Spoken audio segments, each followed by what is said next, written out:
महिलांना हलक्यात घेऊ नका हा स्ट्रॉंग मेसेज त्याच्यातून दिलाय।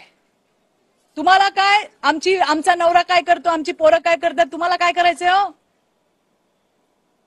तुम्ही मुद्द्यावर बोला ना। हेच तर म्हटलं मी, तुम्ही आमच्या कॅरेक्टरवर बोलणार। हे कधी होतं सगळं? हे कुठल्या मानसिकतेतून होतं की तुमच्याकडे बोलायला काय नाहीये? तुमच्याकडे बोलायला काही नसतं त्यावेळेला असे मुद्दे उपस्थित होतात। प्रश्न साधा होता, विचारा उद्धव ठाकरेंना का दिली क्लीन चिट, हाच तर विषय होता। आणि मग त्याच्यामध्ये मला तर कीव येते की एवढा प्रगाढ पंडित हुशार विधिज्ञ माणूस त्याला उत्तर देता नाही आलं, त्या सटरफटरांना पुढे केलं आणि पुन्हा तेच चित्रा वाघ आणि मग किती पुरुष पायाला बांधले। अरे ही नीच प्रवृत्ती आहे, कधी थांबणार?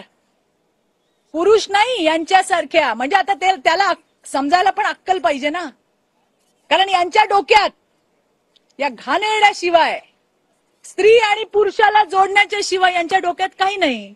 म्हणून ज्याची जशी लायकी त्याच्या तोंडातून तेच येणार हे मला या ठिकाणी सांगायचे। एक विषय फक्त, त्याच्यामध्ये मी हाऊसमध्ये होते मला माहित नाही, पण माझ्याकडे एक कंटेंट आला, त्याच्यात त्यांनी म्हटलं की या काय शिवसेना भवनावर गडाबडा लोळत होत्या, मला घ्या। अरे हॅलो, मला सांगायचंय, बरं झालं बोलल्या।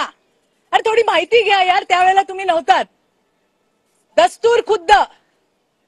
दस्तूर खुद्द शिवसेना प्रमुख उद्धवजी ठाकरे यांनी उबाठाचे आत्ताचे आमदार मिलिंदजी नार्वेकर यांच्याकडे माझ्यासाठी निरोप पाठवला होता की चित्राताई एकदा येऊन भेटा, तुमच्यासारख्या महिला आम्हाला आमच्या पक्षात पाहिजे। मी जाणं न जाणं हा नंतरचा भाग होता, पण त्यांच्या शब्दाला रिस्पेक्ट म्हणून मी नक्की गेले होते। मी नव्हते गेले, त्यांनी बोलवलं होतं मला। आणि याची विश्वासार्हता, याचा खरेपणा त्यावेळेला एकनाथ शिंदे साहेब सुद्धा होते, कारण त्यांनी सांगितलं की एकनाथ शिंदे सगळं कोऑर्डिनेट करतील। त्यामुळे मिलिंदजी मला दुसऱ्या दिवशी एकनाथ शिंदेकडे पण घेऊन गेले। मी म्हटलं मला विचार करू द्या, मी अजून ठरवलं नाहीये, पण ते म्हणले नाही नाही तुम्ही, आणि त्यावेळेला आदित्य ठाकरे सुद्धा होते, हेही मला सांगायचंय। या सगळ्या घटना या सत्य आहेत। आता एकनाथ शिंदेवर तुमचा विश्वास नसेल, मिलिंद नार्वेकर तर तुमच्याकडे, त्यांना विचारा।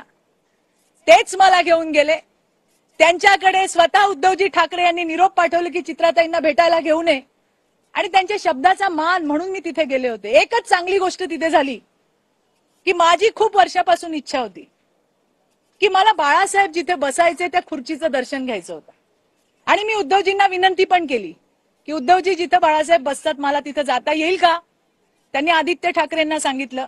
हे तुम्ही आदित्य ठाकरेंनाही विचारा, ते माझ्यासोबत एक लिफ्ट होती, तिथून मला घेऊन गेले आणि बाजूला जिथे बाळासाहेब बसायचे मी तिथे जाऊन पाया पडले, कारण माझी बऱ्याच वर्षापासूनची इच्छा होती ती पूर्ण झाली।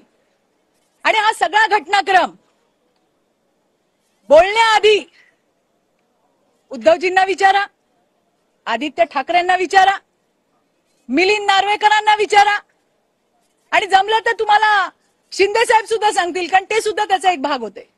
आणि म्हणून उठ सूट